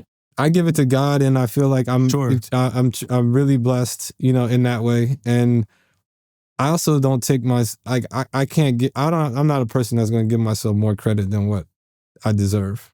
Yeah. You know, like I feel like I work really hard and I put the hours in, and you know, but it is the people, the amazing people that I've had around me. Mm-hmm. You know, and maybe that's part of the superpower, is just kind of understanding who to, you know, surround myself with, and being, you know, making sure that I'm in the right place at the right time. You can, and you, would you say that you can also identify how these people will coexist with each other? Yeah. Oh yeah, definitely. Yeah. So you're almost like a nucleus in many ways of bringing the right folks. I try to be. Yeah. Yeah, I definitely try. That's definitely something that I care about a lot, you know, is making sure that, you know, we're all connected in the ways that we're supposed to be connected, right? And Yeah. reading the room and understanding that, like, you know, what could be helpful, what, you know, additional seasonings to the gumbo. Like, how do we pull this other thing in that we need? What does that mean for you when it's, because you hear that term a lot, like reading the room, and you got to know what reading the room is, and you hear a lot about it in the music industry and the music business. But what does that mean for you? I think it's the ability to read the room in life, I think, is wildly important. Yeah. Right. Like, I think I grew up boxing, right? I'm a huge lover in boxing. I boxed a lot in my younger years. I fought one pro fight. Did you? Yeah, like boxing has always been something that I've been obsessed with, right? The science of boxing. Yeah. And the one thing that people take for granted in boxing is like your adrenaline, and like being able to like be calm when somebody's literally trying to Kill you, take your head off. Yeah. You know, that's something that I learned from boxing, right? So I feel like there's moments where I'm able to get in that space where, regardless of what's happening around, being calm enough to read the happenings, right? And like see what's going on and seeing how to play things. And some people, I think sometimes because although I'm a yapper, I don't feel like my superpower is certainly not communication necessarily, because I'm not offering information a lot of, and I don't like to waste words either. So sometimes it's like I'm in my head kind of reading the situation and figuring out how to deal with it, and then kind of going into action versus sitting around and talking about I completely agree with you. If I'm in a room and it's like a group setting and we got to brainstorm, I'm so useless. Yep. I'm like, I can't fire out ideas like that. But if you put these ideas on a board or something, or if I'm by myself and isolated, I can definitely start to figure it out, and then I can get people to action on items. Yeah. So I get it. And it's That's like, probably like the boxer. Yeah, it's thing, that right? analogy, right? Yeah. In boxing, when you're doing it right, you're almost dancing, Yeah. right? Because it's movements and it's weight shifts, and it's like, and when you're throwing a punch, it's to set up the punch that's coming after that punch, right? Right. And then you know what position you want to be after you throw that punch, so then you can then throw the punch after that, or you can get away from the punch that's coming back, right? It's the science. It's chess. Yeah, it's chess. And when you start understanding the science of it, like it's kind of what I've applied to my life. Like, I'm going to do this because I know after that I'm doing this, then I'm coming here, and then I'm going to have to, you know, duck because, you know, there's going to be financial hurdles that I got to deal with, or there's going to be this person or that challenge that I'm going to have to get over. So just applying those things to my life and figuring out how to make it all make sense, I think is you can see. So would you say you're really good at seeing around the corner? I try to be. Yeah. I try to be. Easier or harder to fight a southpaw? I find it harder to fight southpaws. How come? I naturally felt like as a right-handed boxer, I felt like I could assume what's coming back more easily than I could with a southpaw. Right. I wanted to be southpaw. Really? Yeah. And I can switch into southpaw, and some people have told me that I'm better at southpaw. Yeah, but I'm comfortable in more traditional. Yeah. I always appreciate the folks who come from sports. Yeah. Because I truly believe Yeah, it's not like this is, as Drake said, it's an opinionated based sport, right? Mhm. But there's still a level of discipline that you have to have in this business, like athletes do, to be at that level of greatness. And, I mean, you observed it as your entire life. Yeah. Right. And I didn't get into boxing because it was more about being a light-skinned kid in Philly than it was about, like, that was kind of the, okay. It was like, you're not calling me that. It's like, I had to at least be able to kind of defend myself. You know what I'm saying? Like, it all comes from something. Yeah. But once I got into it, like the disciplines that you learn, I'll never forget the first time I got knocked out bad. Yeah. I beat this guy. We were sparring. We were sparring 6 rounds. Beat this guy up for 5 rounds, 2 minutes and 50 seconds. Beating this guy up the whole time, beating him up. And I got 10 seconds left in the last round that we're sparring. The bell had rung, so there's less than 10 the 10 minute, 10 second 10 second bell. So there's less than 10 seconds left, and I got my hands down. I'm dancing around. I beat this guy up for 5 rounds, 5 rounds and change. Yeah, I'm sure he closed his eyes, but like throws this like wild overhand right and just clips me in the nose. Nose broke, blood everywhere, knocked out cold, gone.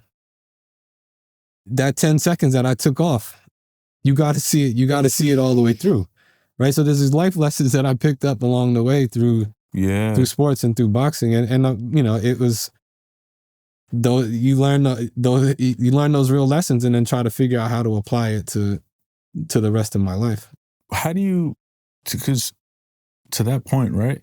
When you were in between, when you closed down the management shop with Troy, I would assume that was a challenging time. How do you see through that? Like, because at that point, you kind of do get knocked out there, right? Because nobody's coming offering a job. Like, how do you see yourself through that? More challenging than and not financially challenging. Like, Troy and I had done amazingly well for ourselves, and I had figured out how I was paying for lunch the next day, Sure. But at the same time, it's like, for me, it's just a wake up call, like nobody's knocking on my door. Like, there's not all of these things and all of these opportunities. Like, I got to get back to work. Yeah. And I was, what the kids say, like working like the rents do. Like I had to get back to that, and it was challenging, but it was one of those things where it's like, don't ever take this shit for granted or feel like you're bigger than the program. Right. Like, it's don't ever feel that way. And and I learned that lesson in my 40s, like I was your age, and it's like, so learning that lesson that late in the game, I had been in the game for 18, 19 years. Yeah. And had, we had done some things, and it was a reminder that, like, tomorrow's not promised. Yeah. In this shit. And you gotta, it's very different from a lot of different verticals, right? Like, you work in apparel, or you work at the bank. If you've been a president of a bank and you don't work at that bank anymore, you're likely going to go from Bank of America to Chase to wherever else. Move. That resume will take you to where, like, when your resume doesn't speak to an artist that you broke 2 weeks ago, and it was something 2 years ago or 5 years ago, it doesn't matter. It's not meaningful. Yeah. There's no sense of urgency around anybody being in business with you or giving you another shot. Yeah, I always think of that Eddie Murphy when he says that, right? He's like, what have you done for me lately? Yeah. That's how this music business is all the time. 1000%. Yeah. I had this, I asked because there's a lot of ebbs and flows. People get hot and people get cold. And I think it's important for someone like you at your level. And I've heard this multiple times on this podcast, and I didn't know. I was like, I always thought, the greatest in this business always were just running hot. But the more I have the conversations, the more it's a very similar thing that you say, and someone like Zach Cass will say, or Troy would be like, yo, nobody was calling me to come and do the thing and work, right? Yeah. I can't say with Troy if that was a conversation, but I remember specifically with Zach Katz, he thought to himself, why is nobody hiring me? And then he had to actively go out there and say like, hey, I'm looking. Yeah. Because people also, like, managers are looked at as entrepreneurs in the business. Yeah. And they're not looked at as folks to work within a system. Yeah. So it's challenging. I got to meet with Zach recently about an artist that he's got that's amazing. But he had kind of like went into a whole nother direction. Direction. And crushing it. Yeah, killing it. Yeah. And it's tough, man. It's a challenging business. You know, it's been extremely rewarding for myself and you know, my guys, you know, kept fed a lot of our families, but you know, it is a challenging business. How challenging is it for you? You say you know the folks that are younger than you in this business, right? Mm-hmm. Juniors in this business. As corporate likes to say. I call them they got now. I think it's the now guys. That's the now guys. The now folks. It's their turn. How do you connect with them? Because I sometimes find, thankfully, like my team, they're younger too, but they get it. Like the hustle, like we have to get after it. Wear all kinds of hats. Yep. You know, I find that, and maybe this is my bias, but like sometimes that the younger generation doesn't have that. They look down on the hustle mentality that we actually looked at as like, you got to get after it. Yeah. So how are you having those conversations with those folks? Being intentional about staying connected with the good ones, right? Like we just talked about Tyler Henry, like. Right. Oh yeah. Tyler, you want to play golf? You down here? You want to grab a drink? Is there something that we should be working on together? Yeah. Hey, there's this thing over here that I think that could be interesting for you. Yeah. He's hitting me with stuff. We did artists together with human resources when it was just an idea. You know, we had a gold single together, and it was like, oh word. Yeah, and he, you know, and that's the benefit of genuine relationships where, he took a chance with human resources when it was just an idea, really, right? Because I was cold. I was trying to figure it out. I was rebuilding a brand new business, and Tyler could have taken the shit anywhere. You know, crazy, like there was a record that was already going. He could have taken it anywhere that he wanted to take it. Ty could have taken Brent to anyone. You know, Ty didn't have to stay in business with us. Ty didn't have to honor we shook hands at Nobu and said, this is what we're going to do. That's our deal. Mm-hmm. He honored that. You know, like these are honorable people and people that work. And I see how hard these guys work and what they're building. I saw, you know, Tyler, when, you know, it was an idea in a house with him and some of his homies in the garage. With Sturdy. Yeah. And when you see them building that, like I recognize it. And I'm like, yo, and it's not, you know, we are intentional about rocking with each other, you know, and it's not transactional. It's not transaction. Our relationships are not transactional. Yeah. You know, Ty and I end up talking business on the golf course at some point, but we're talking sports, we're talking life, we're talking relationships, we're talking everything else, you know, and you know, those are just two examples, but like it's these guys, it's their turn, you know, like we had our run. Mm-hmm. You know, we had our run, and how I selflessly stay close to it is staying close to the guys that are controlling the music business now.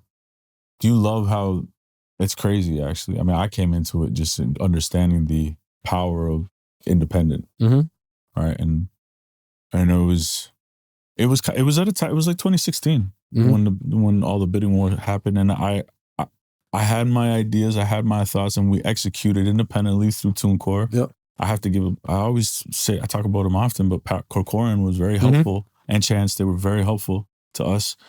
But like, it was a time where it was such a fight to be like, no, this independent thing isn't. I'm like, I don't know. There's a lot of money in the bank account for this. And the streaming thing is real right now. You know, like, I don't know why are you trying to convince me otherwise? And so like, how gratifying is it for you to see that the younger generation like mine is able to do it on our own terms in many ways. I'm a student. You know, I sat with guys like yourself. I sat with whoever would sit with me and talk to me about how they were. This is 7 years ago when I was starting human resources. I sat with all of the guys and I wanted to learn. You know, I said, I'm gonna start a record company. People are looking at me like, what? A record company? Right. It's not independent. Like, that's not the way. Record companies are not distro companies, right? Like, and even the nuances of how you're speaking about, how I was speaking about what it is that I wanted to build, right? I learned that from the community. I learned it from young people like yourself that were doing it, and what managers wanted to see, like what types of deals that artists were looking for. I went back to school. I became a student again and listened to the community and what was important to folks. It's so different. Your distribution company is so different. It's not like anything can go through. You guys are very selective with everything that you have. I didn't have the stomach for being a conveyor belt. I don't have the stomach for it. How come? Because I feel like if an artist trusts us with their art, you got to do right by it. Mm-hmm. I don't want to do shit that I don't love and I'm not passionate about. Mm-hmm. I couldn't do that. Yeah. You know, it was and this is some little bit of inside information, but when I started human resources, Troy was at Spotify. Yeah. And we were working on something, and you know, I don't get to start human resources and come out the way that we did without Troy's support. Right? Because we had the guy at Spotify is my guy, you know? And it was like being able to do things directly with them and the way that we were positioned. And I took, I didn't want to take that. I never wanted to take that for granted. So I wanted to try to educate myself as much as I could on what other distributors were doing and how they used Spotify, because I didn't want to put my guy in a situation where he's doing shit for me that, and that's not crazy. Yeah. And so I went on what I called like a little undercover boss like thing where I was like meeting with all the distributors and I'm like acting like I'm interested in what they're doing, and but I'm like, okay, I don't want to do that. Like, this is dope how they do this over here. This is cool. Like, I want to have this be art. I want us to do this differently from how they do it. But it was primarily volume-based distributors at the time. Right. And I would just watch some of the shit and I'm like, hold on, you guys just don't care about these things? Like, you're just moving them along and it's like all about the technology and I'm like, I can't do that. Yeah. I don't even know how to pitch that. Right. Personally, I don't. How do I? Yeah. I can't go in the room and be like, "Yo, I'm gonna crush it for you," and I don't care about your music. I don't, and you're just another name on a. I couldn't do that. Yeah, and so that's how that I didn't have the stomach for it. I mean, this is you're very authentic with, which is it's so rare in this business to find that. Yeah, I just didn't have the stomach for it. You know how like lucky you are to have somebody that you're working with like this, with this kind of level of authenticity. I didn't have the stomach. Imagine that though. Like, you pitching these artists, you're pitching your heart out. Come with us, and you just put them on the conveyor belt. If it works, it works. If not, if it doesn't, this one massive thing will working for everybody else. Yeah. I just keeping the lights on, so to speak. I can't. I don't have the stomach for that. Yeah. No, I mean that's some. I appreciate that, man. That's I impressive. don't have the stomach for it. You came in the game pretty early too. What was it? Because I had Rifkin on the podcast. I was just curious. What'd you learn from? That was your first street internship? Marketing. Yeah. Steve gave me an opportunity. I was in Atlanta working DJ Muggs, Cypress Hill, and Mobb Deep. Crazy. But imagine going to through SRC. The street team, the street team company. Yeah. Loud. Loud is the label, but street team company, I think. Yeah, it was SRC. Yeah. But a couple of those artists were signed to Loud. But I'm getting, I'm getting paid a few $100 a month, and my job is to do the flyers after the clubs. And, you know, so we're putting the flyers on all the cars, and you're trying to get the mix show guys at the radio station to play the records.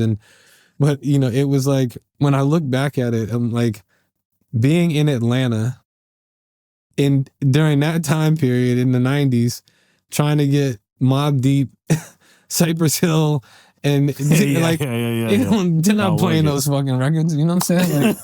Like, like it was, we had Outkast and Goody Mob, and you know what I'm saying? Like, it was beyond challenging, but Steve definitely gave me an opportunity, and I learned a lot about like guerrilla marketing, and you know, being outside of Magic City at 5 o'clock in the morning when people are coming out, trying to convince them to listen, hand them a mixtape or play hits from the bong. It was challenging, but I learned a lot. But I think that also builds like tough skin, you know what I mean? Like thick skin, because like, you know, it's like almost like sales basically. You're gonna get a lot of no's. People will be like, nah, I'm not trying to get that flyer away from me. So you just kind of gotta keep doing the thing, right? Yeah, and then it was like, I was introduced to management through a guy named Charles Suit, who was at Universal at the time. And you know, he had signed the Lost Boys and Cannabis and a bunch of others at and kind of was giving me the direction of like, you know, if you want to figure out where you want to be in music, you know, management is a good way to touch all of it. And kind of figure out where you want to focus. And you know, it was you know, with his direction, he helped me get the first group that I ever managed, who didn't end up doing anything, probably because I wasn't a good manager at the time. But you know, it was just learning, man, and kind of, you know, some of the folks that extended the olive branch early, but Steve was one of those guys. Charles was one of those guys. You know, there's definitely some people early on. He still got that passion in him too. Like he still got a fire in him to like really make it shake. But this is what I've noticed with a lot of individuals that I've spoken to who have been in this business. I'm grateful enough to have relationships with, and just meeting for the first time. It's like, it's just unbridled passion to figure this out. But don't do it in a way where you're burning every single bridge, you know? You're doing it in a way where you're learning and you're trying to understand as much as you can, as you said, like being a student of the game. And I mean, you might not want to give yourself the flowers or give yourself the credit, because I know that you've always been more comfortable behind the scenes, but man, you've done some amazing things. You've broken some incredible artists. You've been one of the greatest managers of a few decades in this business. And I think it's important that people get to hear your side as like raw and unfiltered as possible, man. And I appreciate you like sitting down and having this conversation, because it's rare, you know? Yeah. What I appreciate about the conversation is that it's not robotic. Yeah. You know, like when I watch some of the other podcasts that you've done, it's not robotic. It feels like a real conversation, you know? And that's what excited me about doing it, is like, I love sitting down talking to my dudes about shit. I don't like sitting down doing the manufactured shit and feeling like, you know, it's you know, it's like. Well, it's like to you what you said, like I can't go in the room and pitch something and just put on the conveyor belt. Like I don't know how to like interview people. I know how to shoot the shit. The only reason that this works is because I'm genuinely interested in how this works and how your mind works, right? And I'm very, I ask so many questions, you know. Zach will tell you, you know, when we were at that dinner, he was just like, you know, it was like a curated dinner with like 20 people. And the president of Alibaba was here, Troy Carter's here, Josh Binder's here, Meezy, Austin, like there's so many people. And he's just like, do you mind if I tell the folks how we met? Right. And he's like, I'm like, go ahead. And I knew exactly what he was going to say. And he says, so I met you because we were trying to do a publishing deal with your artist. And you were new to the business. And I probably spent more on dinners with you because you had so many fucking questions than the deal was worth, than the deal cost. And he's like, but like, that's who you are. And I'm like, and you never acted as if. You were just more like, my entire approach always has been, I love having a conversation. I love understanding how someone works. Whether I agree or not, it's great just to learn, right? And not be too strong on your opinion, as you said. But also, I'm just somebody that It's just like, to me, and truly, I truly believe, and I think it's very important for the younger generation to know that there's no such thing as a stupid question. Yeah. And if somebody feels a type of way, if you ask a stupid question, then you're talking to the wrong person. Period. You know, Yep. so I appreciate you. Leverage curiosity. I tell the teammates That's a that good all one. the I time. never heard that before. Yeah, leverage curiosity. Yeah. That's a good one. Listen, I just appreciate the time, man, and the conversation, and I'll definitely take you up on that golf round, though. Please. I'll try and break 100 Please. on that one. Bring your wallet, though. Hey, whatever. Wallet. Whatever you know what I'm saying? We got to make it interesting. How do you do this? We usually play like $1 a hole. Oh, okay. And we play like $1 I'm a like, hole. I'm playing with the big dogs here, so I'm like, how much you playing for? I'm ready, but you know. We play for bragging rights. You play poker too? Yeah, I like poker, yeah. Me too. Yeah. No limit? It depends. I've been playing this, actually Nelly put me on to this 3-card game in Vegas. Well, it's 7 cards, but it's you essentially play with like each so we're all of the people on the game at the table are playing against the dealer. Oh, okay. So poker? Yeah, it's poker. Yeah. Okay. But it's quick. So you get the 3 cards, and then the it's 7 card stud, but you play your 3 cards or whatever, and you're playing against the dealer? Dealer. Yeah, it's been a lot of fun. Really? Okay. No, I've always just been more a hold'em guy. Yeah. No limit. Yeah. Ever since that movie Rounders came out, like, I don't know how many years ago. Rounders is a good one. Oh, it's a great movie. Yeah. I appreciate the time, man. Thank you, man. Thank you, man. Thank you so much. Yeah.